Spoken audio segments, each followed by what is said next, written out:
Sa Lapu-Lapu City, nagsugod na sabog release karong adlaw sa bagong taripa sa plitihan sa mga tricycle. Apan, pipila sa mga tricycle drivers may reklamo nganong pabayran pa ang taripa.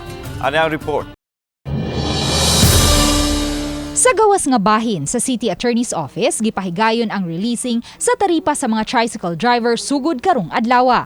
Usa sa mga nakakuha sa iyang taripa, si Mario de la Serna, 54 anyos. Mahinudanon dyan ni ma'am kay tungod sa pasayro ba nga aron dili maglali sa minimum kaya ang uban naman kay baw ug pilay minimum nya karon maklear gyud namo nga mo minimum.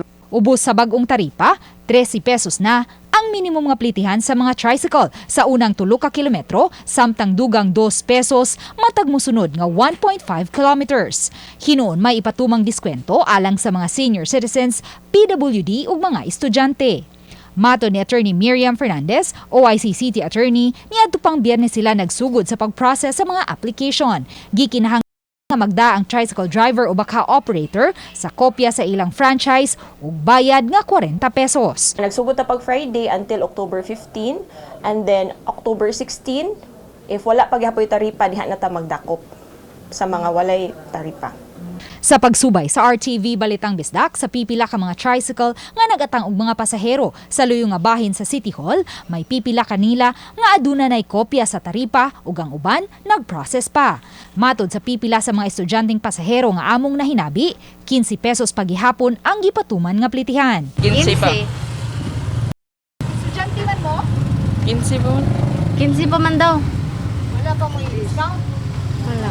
Makita sa mga pasahero ang taripa amo ipalaminate unya Yang ano 15 pa man ang sa mga bata? di ako ni tagjis kay wa pa masinsiyo.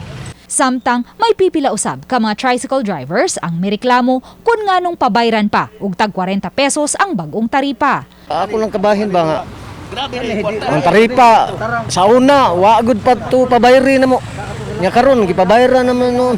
Nilikramo na mo nga mga pasayro, nilikramo pasayro na kay asa ko original taripa ko dili na mo original taripa. Original taripa na sa City Hall ko onon pa. Yan pabayad may pesos ana pag pasirok lang Xerox. Brato ra kayo. Ang presidente sa Feltoda, Confederation of Lapu-Lapu City Tricycle and Drivers Association, Sixto Tumulak Jr., may pasabot kung nganong kinahanglang bayran ang taripa. Tungod kay ang ato mong mayor nagdala manggod sa panawagan nga team libre, kami mga driver nangindahay nga unta malipay mi kung malibre pero kay naaman sa balaod nga pabayran og 40 pesos di dapat mutuman sadbi. Mihatag usab siya og katinawan sa 10 pesos nga bayranan sa kopya sa ordinansa nga unang nahatag ngadto sa mga tricycle drivers. Upat na ka kopya, upat na ka papel. Kanang city ordinance naglangkob na sa upat ka pahina. Kung imo nang kwintahon sa tag kubag pasirok pa sila sa gawas, tagpila na ang Xerox karon? Tag 2 o tag 3, upat, 12 na. Samantala dito sa opisina sa Gisra ang among gipabayad. Uban ni Marlon Melgazo, Luan Merondina, Balitang Bisdak.